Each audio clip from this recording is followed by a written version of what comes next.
Hello audience, গোরানকাটি অগ্রণী সংঘ ও গ্রামবাসী বৃন্দের পক্ষ থেকে আপনাদের প্রত্যেককে জানাই শ্রী শ্রী মা মনসা পূজার আন্তরিক প্রীতি, শুভেচ্ছা ও অভিনন্দন।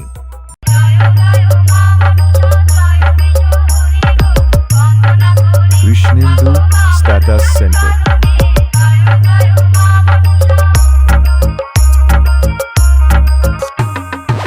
আগামী 14ই ভাদ্র মঙ্গলবার গরানকাটি অগ্রণী সংঘ ও গ্রামবাসী বৃন্দের উদ্যোগে অনুষ্ঠিত হতে চলেছে এক বর্ণাঢ্য ভেলা ভাসানোর অনুষ্ঠান। তাই আপনাদের সবাইকে জানাই সাদর আমন্ত্রণ।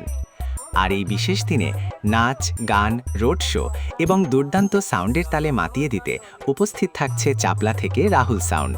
कंपटीशन करना क्या होता है, आज तुझको हम सिखाएंगे। हम इस जंगल के शेर हैं बेटा, तुझे कच्चा चबा जाएंगे। जलने वालों को जलने दे, तीर निगाहों के चलने दे।